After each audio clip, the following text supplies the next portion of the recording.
Assalamu alaikum.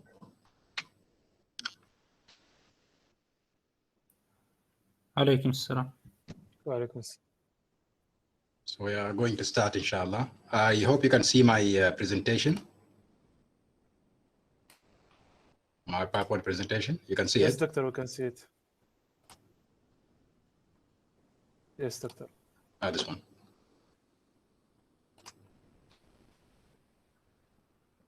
So we're going to start, inshallah, with the introduction. We've had an overview last time on the previous lecture about what is control engineering and how the assessment is going to be and so on. We're going to finalize how the assessment will be by the end of the second week, because then things will be clearer, especially regarding the second session or the second section. And I am still also encouraging some of you to move to that section if their timetable is better. Both sections will be run in the same way. The lectures will be very similar. The assessment will be the same. So if the timetable is better for you to be in the second section, I mean the section 20, then it's good to do it so that we can have a good distribution of students over the two sections. So if your timetable again is good with the Sunday, Tuesday classes, it will be good to have that move, inshallah. We'll continue with the overview of the course and the control engineering course as it will be presented in this particular course that we're going to have this semester. So this is from chapter 1 of the textbook. The textbook is this one, so I hope you've managed to get it, or I think maybe mechatronics, their day is not yet. I mean, did you manage to get the textbook or not yet? Not yet, doctor. Not yet. So when are you going to get your textbooks? I think there are certain days designated for each program. Maybe and when Monday? Monday. Monday will be of next week. Okay. So please have a copy of it, because we're going to rely on it, especially on certain chapters, chapter 1 and also I think chapter 4, 5, and 9, and 12. So it will be good to sort of have that book early on. Some of the homeworks will be from the book. For control systems, we have two major configurations. We are still in this lecture also just introducing the big picture of the control systems. So some of the details may not be very clear now, but it will be clearer as we go on in the course. So there are certain configuration of how you set up a control system. It could be an open loop or closed loop. I'll show you just the difference between the two. In the open loop control system, you will have an input that will go through a controller where it will be processed, and that control signal with some power or information only, it will go to a process that is controlled, and you'll have an output. And you are hoping in the open loop configuration that your input is good enough to get you the output that you desire and that pleases you. But that's not always the case. Let's show you some examples of open loop control systems.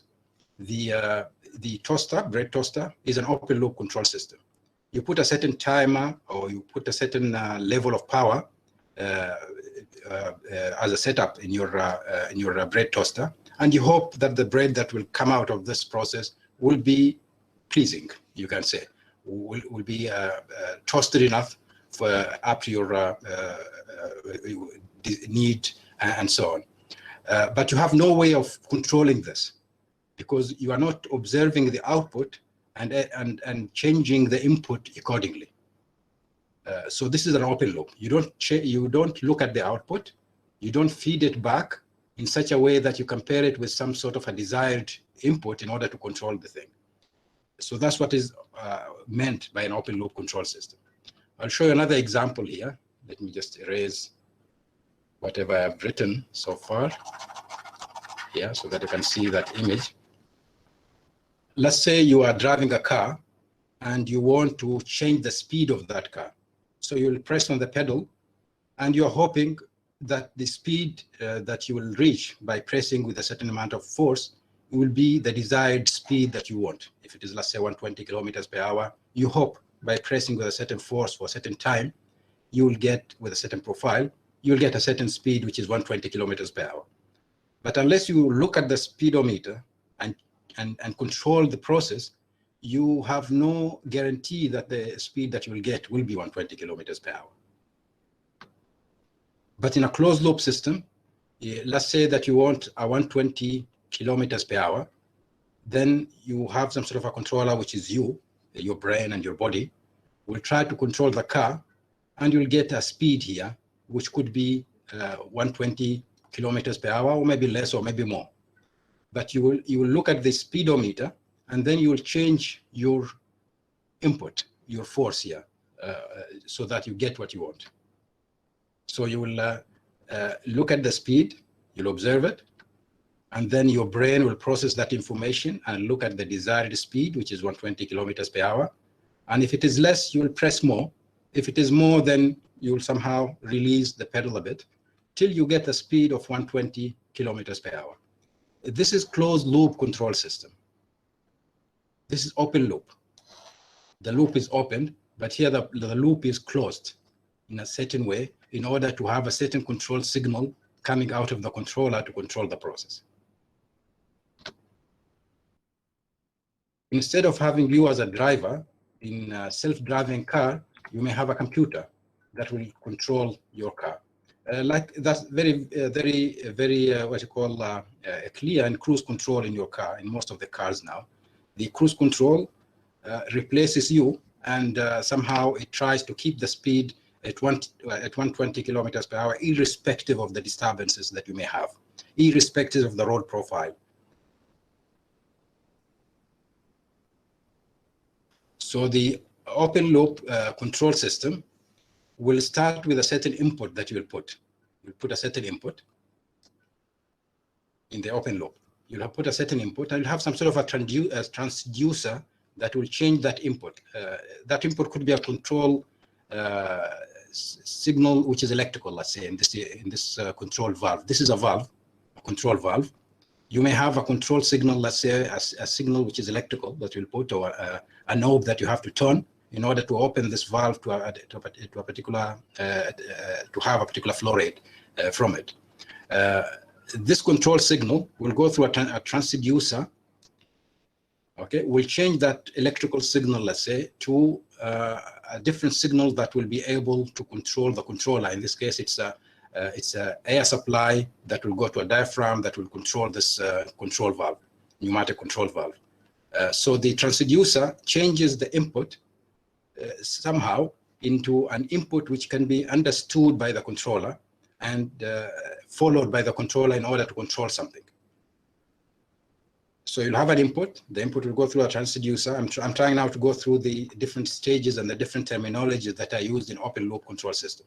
So you have an input or a reference, we call it in control system, that will go through a transducer and will be converted to a different signal, or a different signal in a different form that will be understood by the controller, and it will give you a controlled, you can say, signal or a variable that could be disturbed by something else. It could be a leakage, let's say, in your air supply here. That will be a disturbance to whatever you want to have as an input to the system. So we have the input and we have the controller. And then, let me just erase this. It's okay. So you have the input. Okay. In this case, it could be just a control signal that will be changed in the transducer to something else, which could be an air supply, a pressure, a flow rate of something, or a mechanical force. Instead of having it as electrical, it will be mechanical. It will go through the controller. It can be disturbed by something, and whatever signal you'll get from here will be the signal that will go into the process, or the plant, we call it. In this case, it's a tank. So let's say that now I've used this control valve to control the flow rate of water into a tank. So the input will be my signal that I'll put in order to get a certain flow rate. And then the controller is this control valve that will control the flow rate. So this flow rate will go into my process or plant, which is the tank. In this case, this process or plant is the tank, which may have also another disturbance there. The disturbance could be a leakage, let's say, from the tank, and you'll get a certain output. The output will be, let's say, the level of water in the tank. That could be an output that you're interested in, or it could be the flow rate out of the tank, depending on the application that you may have. So that we call it the controlled variable. So again, I'm just introducing some terminologies that we're going to use in the course: input or reference variable, controller, process or plant that you are controlling, disturbance, the disturbance, which is something that you have no control of, something from the environment that may affect your system in a certain way. So that we call it a disturbance. And then you have the controlled variable or the output that you might be interested in controlling. So in open loop control system, you don't feed the output to the controller. You don't feed it back to the controller. You're hoping that by putting a certain input here, you'll get a certain output there without looking at the output. So that's the open loop control system.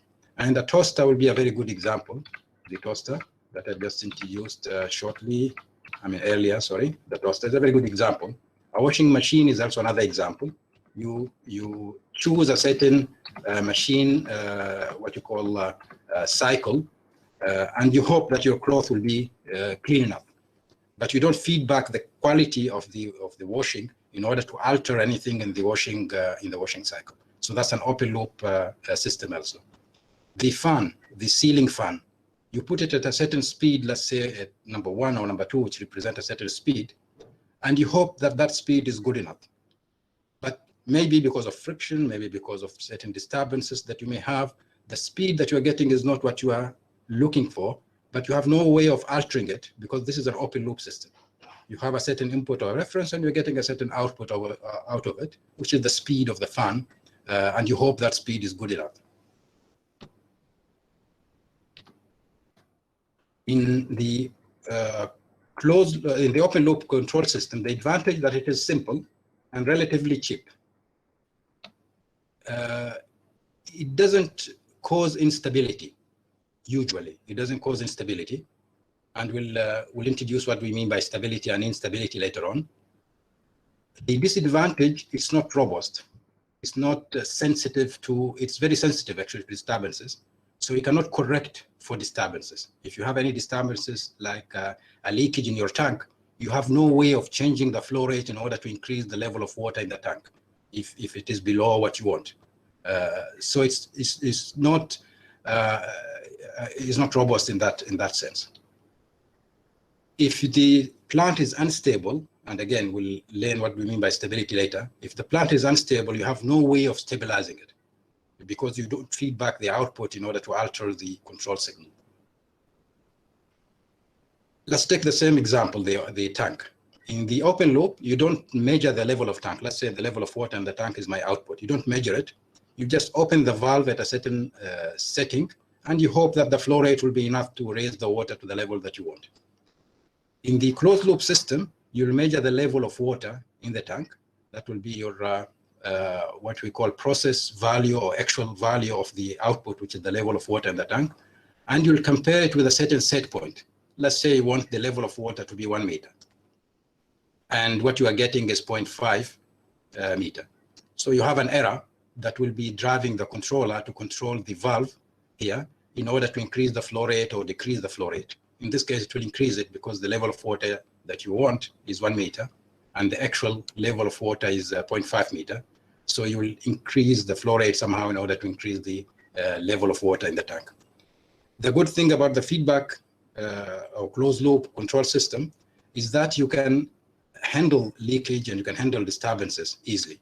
So even if there is a leakage and the level of water will go down, your valve will open up and you'll increase the level of water in the tank to the desired position. So that's one of the advantage of the closed loop. You can somehow make up for any disturbances or any changes in the output. Let me just remove this one here. Yeah.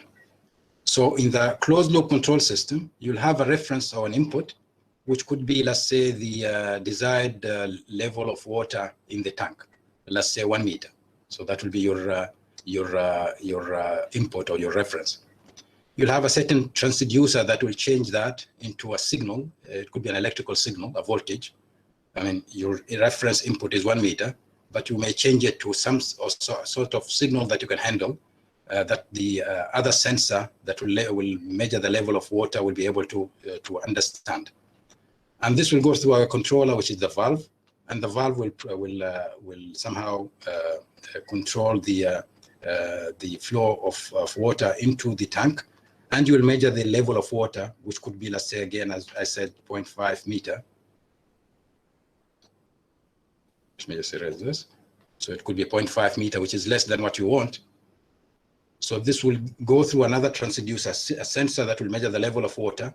And this sensor will measure it in a certain way, but you may change it to a certain form. Maybe you measure, let's say, the weight of, let's say, if you have water here, you may put here a load sensor that will measure the weight of the column of water above it. But then you will change this to an electrical signal, a voltage, let's say, or current, such that it can be managed somehow by the computer. So you may get here pressure, or you may get some sort of another signal. It could be any signal that you may get here, but you might be interested in changing it to a form that can be processed inside the computer. So it could be a current or a voltage. And that will be measured by another signal, which represents the 1 meter, which could be also a voltage. So you can somehow subtract this from that and get an error. And the error will somehow drive your controller. In this case, it's the pneumatic valve that controls the flow rate. So this is the configuration for the closed loop system. Any comments or questions regarding the difference between open loop and closed loop system? Any comments?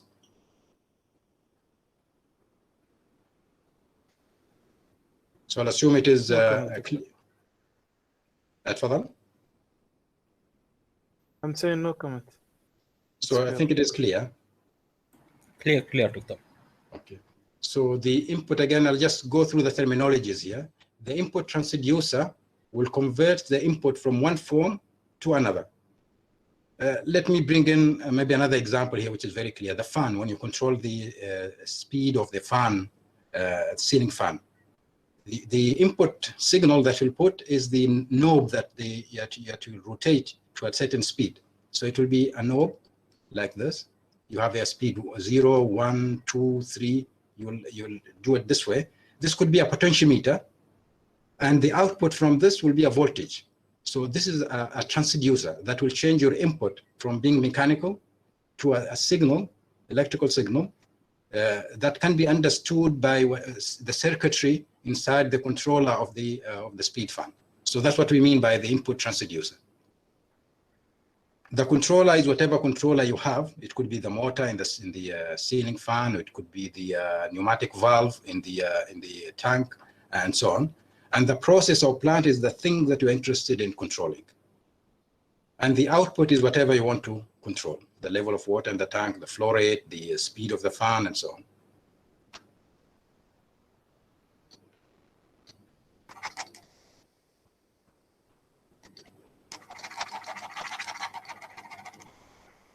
The output transducer is another transducer that will just change the output from one form to another.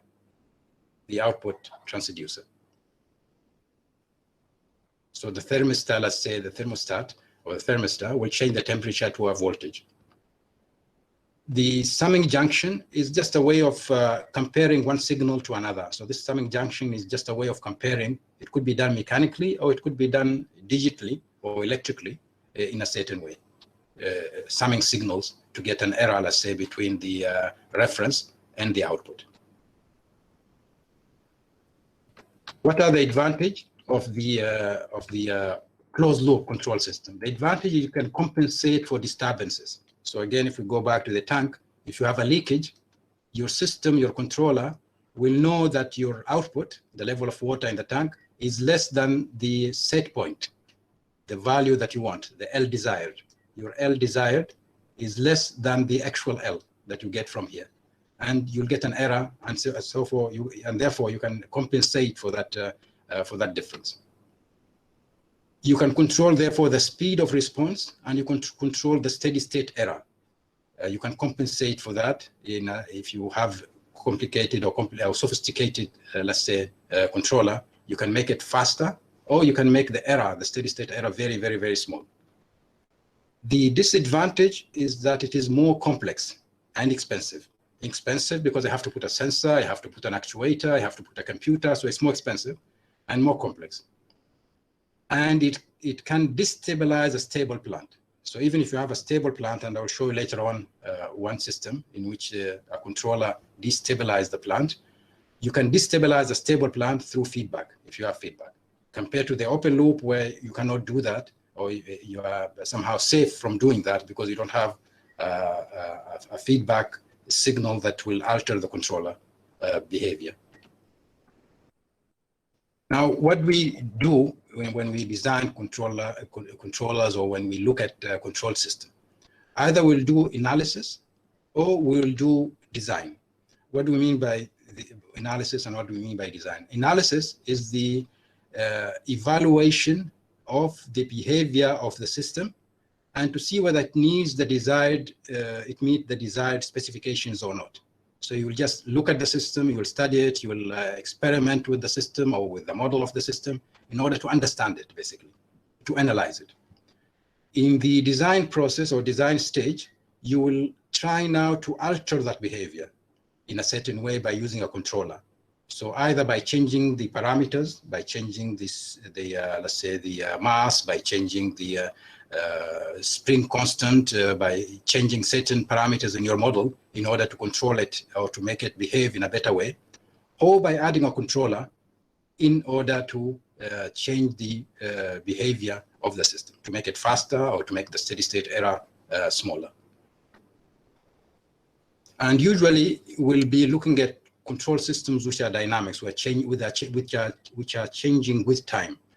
So for a certain input, when you have a certain input to the system, the output will change in a certain way, in a dynamic way, and then it will settle down to a constant if your input or your command input is constant. Otherwise, it will be trying to follow your input. So if it is a robot that you want that robot to follow a certain path, it will be following that path.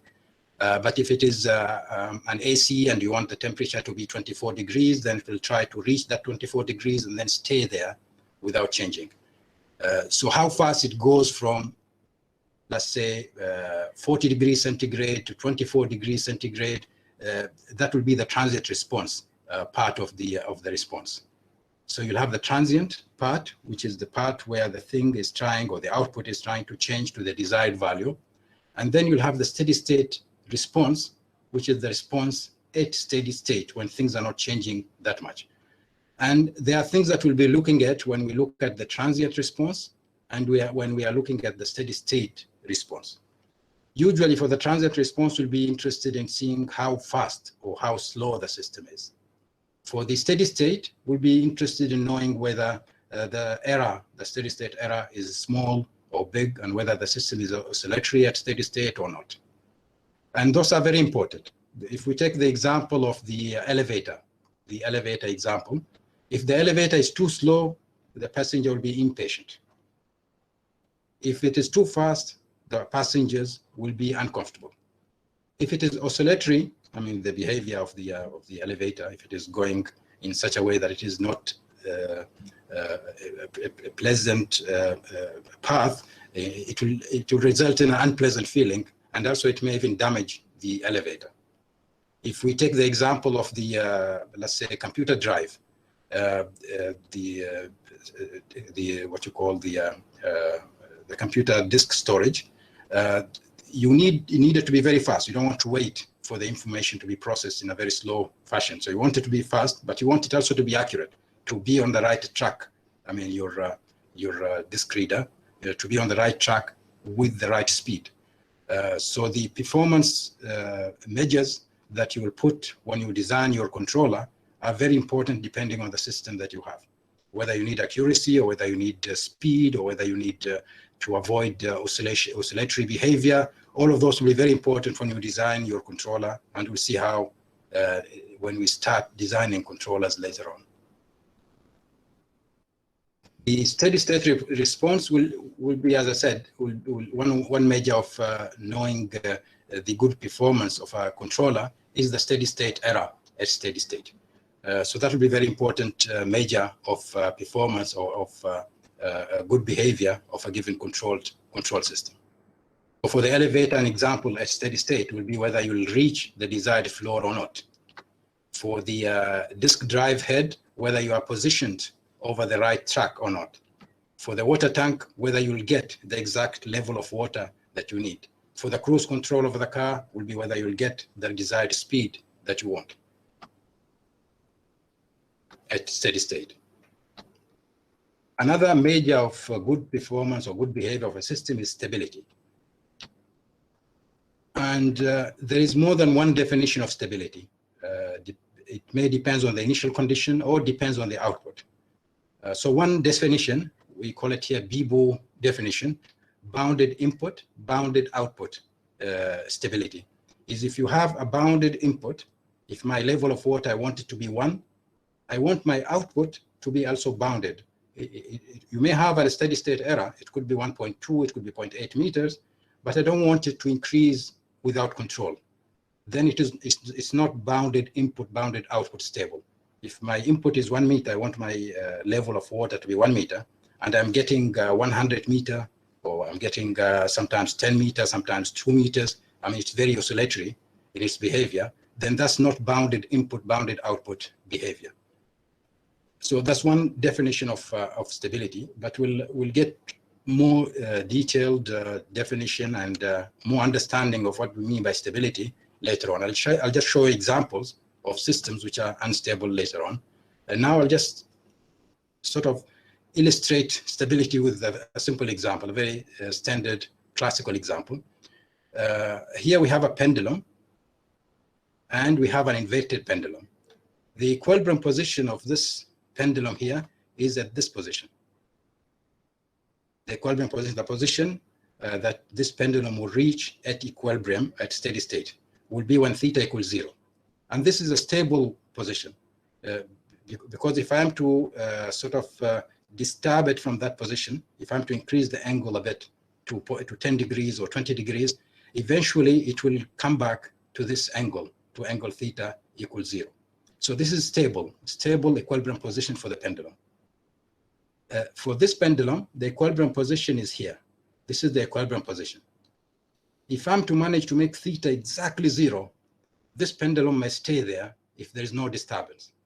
But if I'm to slightly push it, even air, if it is to push that pendulum a bit outside this angle, I mean, so that it is not exactly vertically upwards, it will fall down. It will not be able to go back to the equilibrium position. So this is unstable. That's one definition of stability, is that if you are away from the equilibrium position, you are not able to go back to the equilibrium position. So this one, this inverted pendulum will not be able to go back to its equilibrium position, while this one will be able to go back to the equilibrium position if it is disturbed a bit from theta equals 0. But this one cannot go back. So this is unstable, while this one is stable. So this is one definition of stability, is that if you are disturbed from your equilibrium position, if you are stable, you are able to go back as a system to the equilibrium position. For an unstable system or unstable equilibrium position, you are unable to go back to your equilibrium position if you are disturbed from it slightly.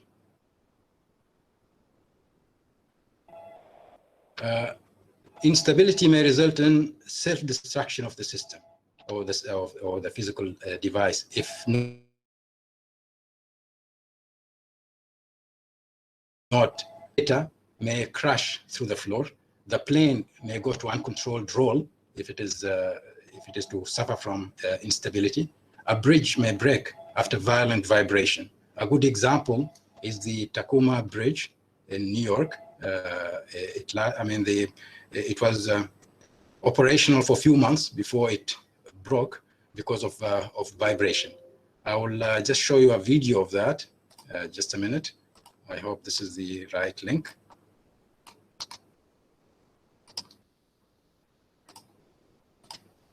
I'll stop sharing the screen so that I can show you the YouTube video.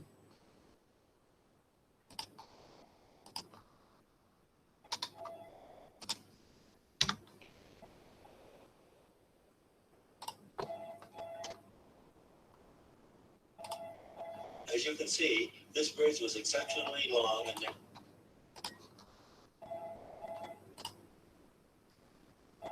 So I'll share with you now a video of the Rakoma Bridge.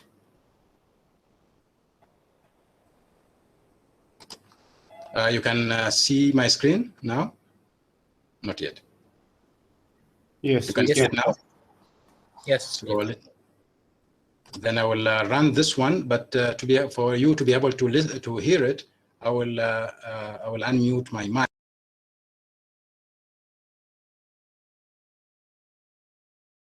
narrow, over half a mile long, only 39 feet wide. It lasted just 4 months.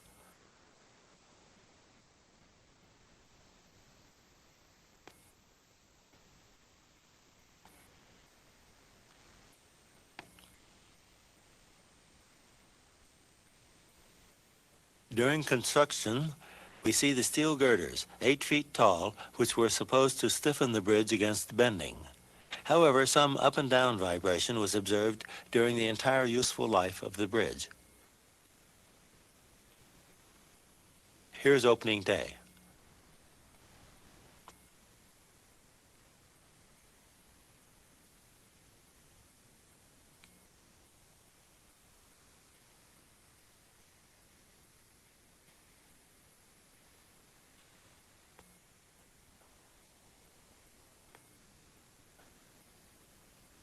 On November 7th, the bridge suddenly went into a twisting motion. The wind speed was a steady 42 miles per hour. This was enough to keep the bridge oscillating in one of its natural modes of vibration with a period of 5 seconds.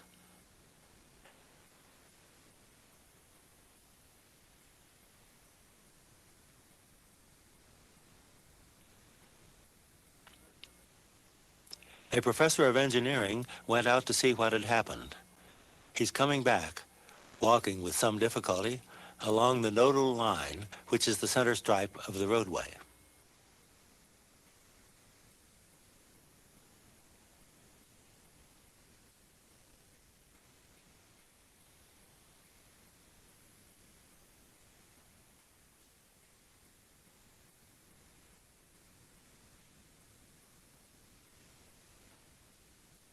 It's remarkable that the girders were this flexible. This is photographed at normal speed. However, a collapse was inevitable after a little more than an hour of this.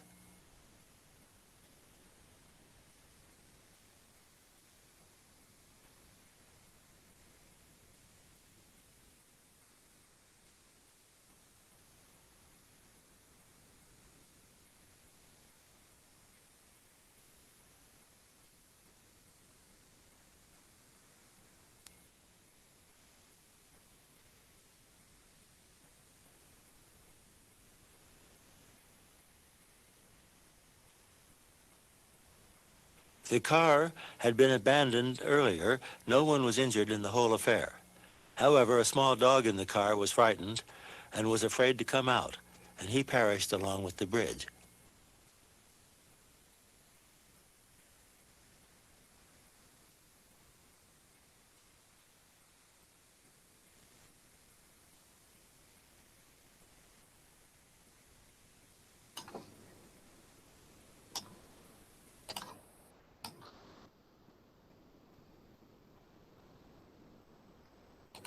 So stability is another very important thing to look at when you design controllers.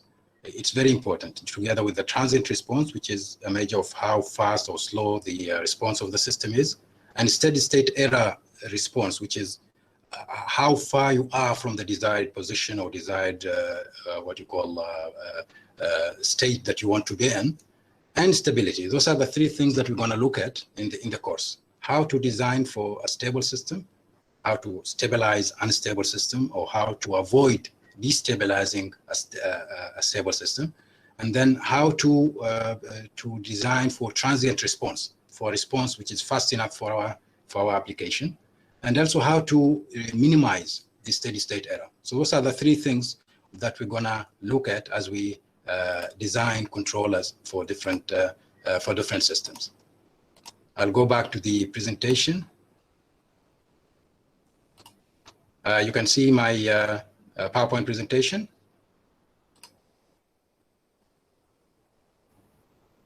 Yes. Yes, Yeah. we can see. Good.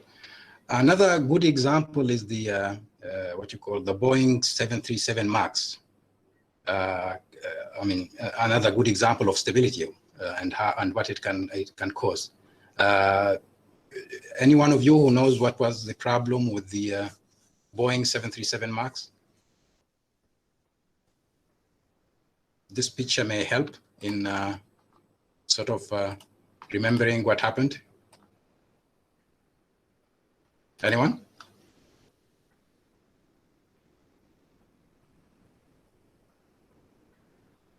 So let me mention it, and then maybe I'll show you a video also of this. An aeroplane might lose its stability in a certain direction. In this one here, we are looking at the what you call I'm not quite sure what this angle is called exactly, but you may have some disturbances due to either mechanical failure or due to the airflow around the aeroplane. So it may start to oscillate from a certain equilibrium position.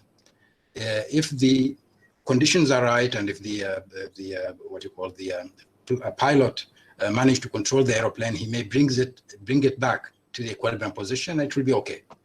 But if the conditions are not right, or if the pilot for some reason didn't manage to bring it back to the equilibrium position, and the oscillations will grow and diverge, you may lose control of the aeroplane. And that's what happened to the what you call Boeing 737 MAX. They've changed the engine without changing the aeroplane, without redesigning the aeroplane. And they did change the position of the engine for some reason, and that caused the nose to be pushed down, for the nose to go up, and they somehow come up with a solution which is just a software solution, which is to somehow force the nose of the aeroplane to go down by somehow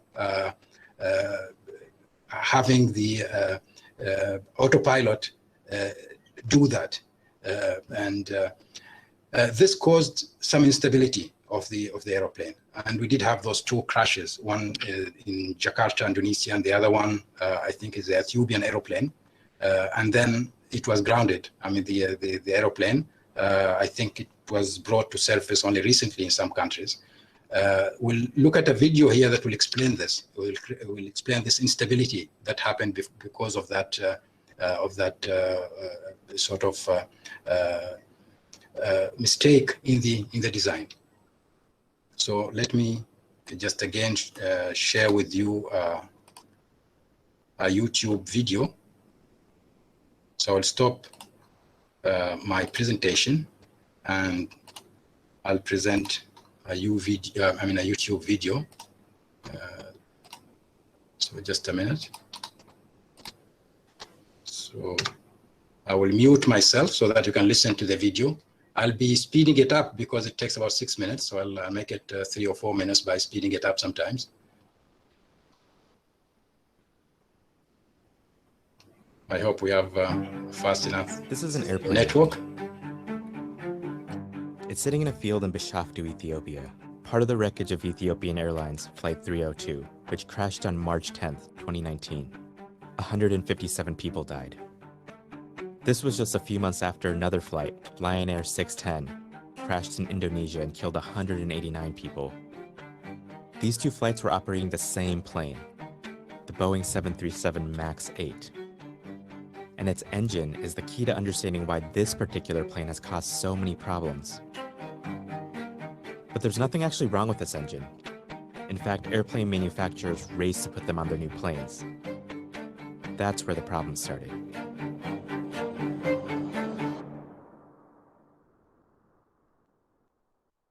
The two biggest airplane manufacturers in the world are Airbus and Boeing, and they have a fierce rivalry.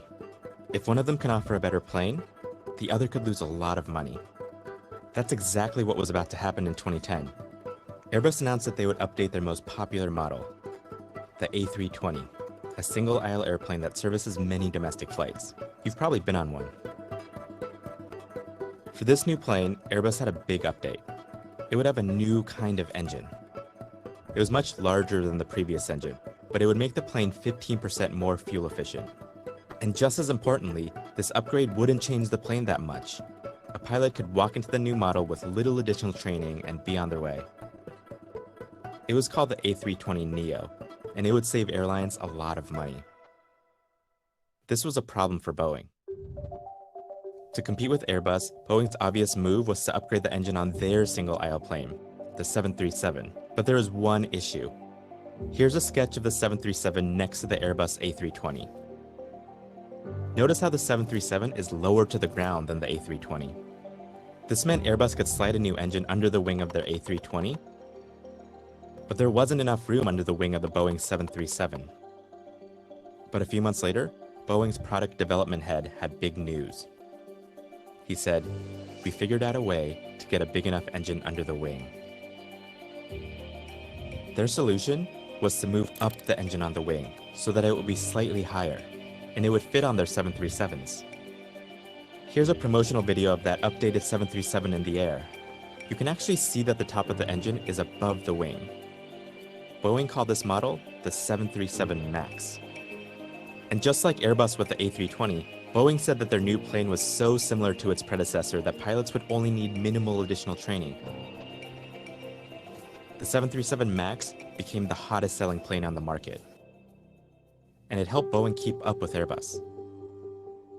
Except moving the engine up on the 737 had a side effect.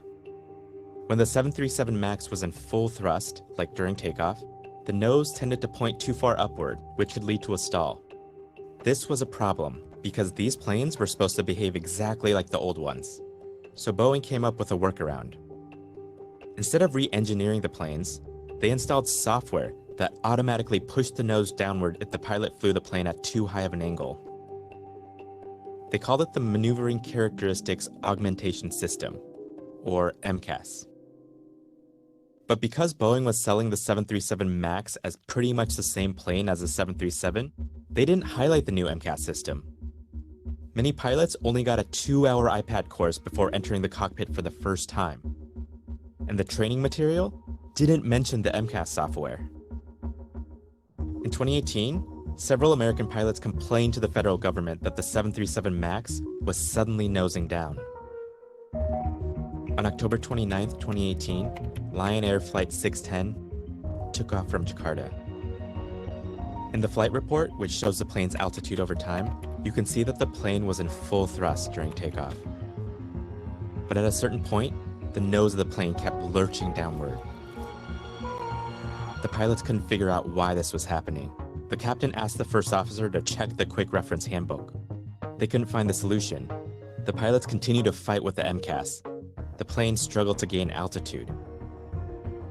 Reports show it was likely because the computer was getting incorrect sensor data, pushing the plane toward the earth below. 12 minutes after takeoff, the plane crashed into the Java Sea.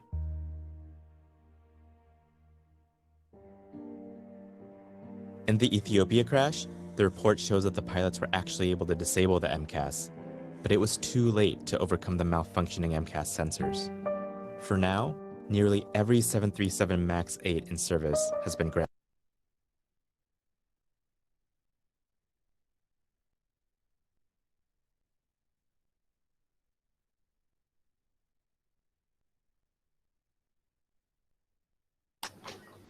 So those two examples, the Tacoma Bridge and the Boeing 737 MAX, shows the importance of stability also in the designing of controllers. In the Boeing 737 MAX, you had this software that somehow tries to fix the problem that was created by the wrong design, and the pilot will somehow see the problem and try to fight against the system, and the system will be unstable with time, and that caused the crash of those two flights. So stability is very, very important, and we'll look at stability in our course with great care, both in analysis and in design.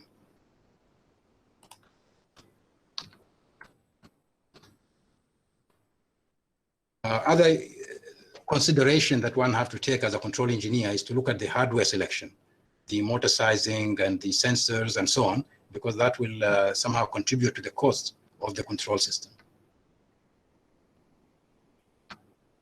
The robustness also will be very important. If you design your system for a certain parameters, what if the parameters change? What if the mass changes? What if the spring sort of characteristics changes? What if the friction that is experienced by your system changes? Will your control system be able to cope with this, or you have to redesign it? So that will be very important. Well, this is what we call robustness to parameter changes. Here we'll look just as an example. I'll bring back the example that I brought in the last lecture, the overhead crane. And let's say that you are interested in designing a controller to move this crane, to move the load from one point to another, while trying to minimize the swing angle of this crane. For those who've missed the lecture last time, when you have an overhead crane and you are taking a load and you are trying to move this from one point to another, to this desired position, let's say, the load will be swaying, we call it, as you move the cart from this position to that position. So how can you move this from this position to this, let's say, X desired, while minimizing the sway angle, theta, to keep theta nearly zero, while moving X from, let's say, X0 to X desired? So how can you do that? So let's say that this is our objective. So we'll learn in the course that you need to understand, first of all, the system. You need to model it. You need to get a very good model of the system and to understand its behavior before you design your controller. So you will start by looking at the system and determining what is the specification that you want to achieve. What are the design specifications, control design specifications? You want to move it as fast as possible from this point to this point. So you need to move it as fast as possible while minimizing the sway angle. So those are my design specification. I'll draw a functional block diagram of the system to be able to model it. I'll show all the parameters and so on, and we'll come up with some sort of a model. This model could be represented in different ways, depending on what sort of controller you'll be building, and then you'll start designing your controller. So those stages will be going through them as we go through the course. We'll start with modeling, then we'll start with performance analysis of the system, and then we'll look at stability and how to judge the stability of a given system, and then we'll design controllers. So you'll start step one, transform your requirements into a physical system. I mean, you want to design a crane that will move an object from here to, let's say, this target position. So you need to design your system and to design a controller. Once you design your system and you understand it, you will come up with a model. Anyone have a question?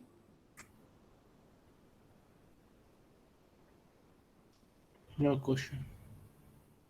Okay, so you will come up with some sort of a model. So this is your model, let's say. This is the crane. Okay, and you have this theta to control. You want this theta to be zero nearly. So you will feed that angle to a controller, and you will try to control this angle.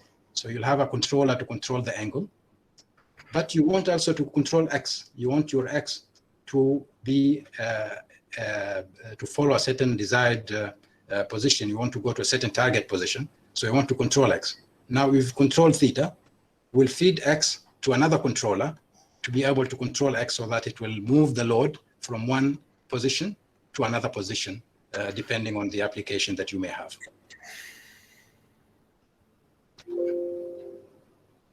Anyone have a question? Because I can see one of you have the mic on, Abdurrahman al-Shahi and Ahmed al-Dahli. Abdurrahman, do you have a question? No, Doctor. So if you don't mind, just mute your mic because it may cause some disturbance, if I can call it that way, using the language of control.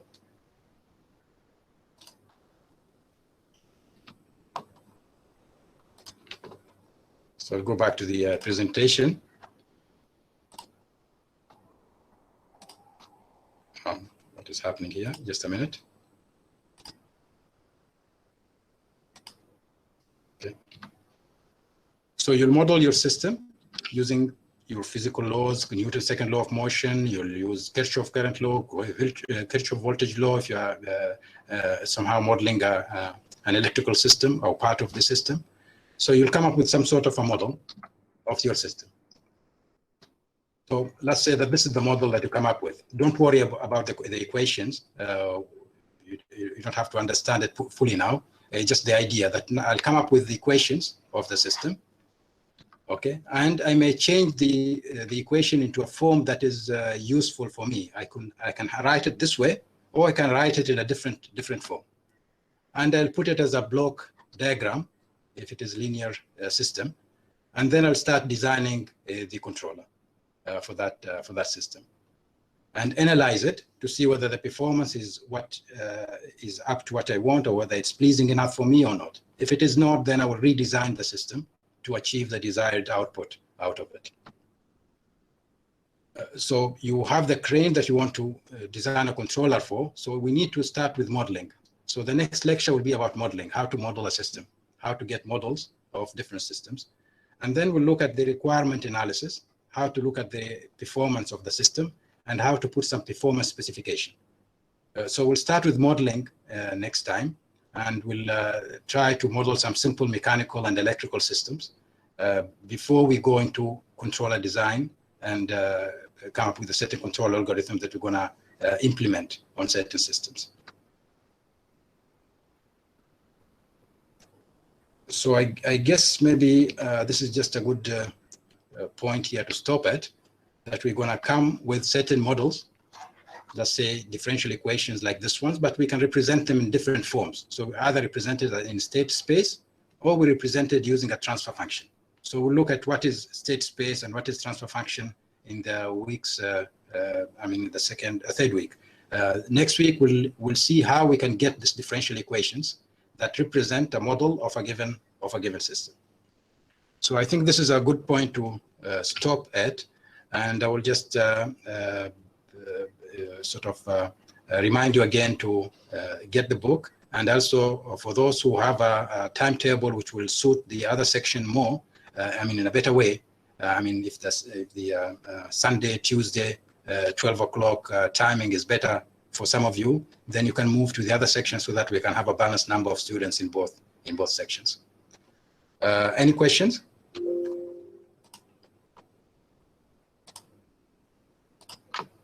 Ahmed, Ali, Suleiman?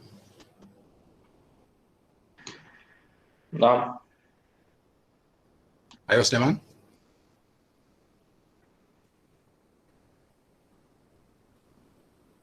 محمد الشحي, عصام. No, doctor, thanks. I didn't take any attendance today, so I'll start taking attendance from next week. On Mondays, usually we'll not have a live session, but because we'll start modeling next week, I think maybe it will be better to have it as a live session. And then after that, we'll be having only Wednesday as live session. And Mondays will be pre-recorded videos and lectures. So for Monday, we'll meet again at 2:15, inshallah. and we'll start with modeling of mechanical and electrical systems, inshallah. So if you have no questions, we'll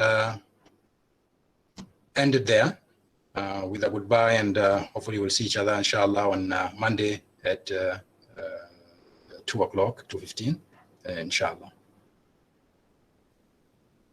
دكتور تفضل عبد الرحمن. بالنسبة للكتب نحن في مسندم صعب نوصل نستلم الكتب بسبب الإغلاق وشيء. بس برسل لك انا سوفت كوبي في الوقت الحالي كحل واسم مبدئي. برسل لك انا سوفت كوبي للكتاب. اوكي مشكور دكتور. ومتى ما حصلت فرصه او اذا كان حد من زملائك يقدر يستلم الكتاب بالنيابه، ما ادري كان بيسمحوا لكم. ويمكن الجامعه نوب it may come up او with a way of sending it by mail. I don't know. That's one option also. لكن في الوقت الحالي برسل لك انا اللينك where you can have a soft copy of the book. مشكور. سلطان, any questions? ثويني, أبو سعيدي? No, doctor. Thank you. So we'll meet inshallah on Monday.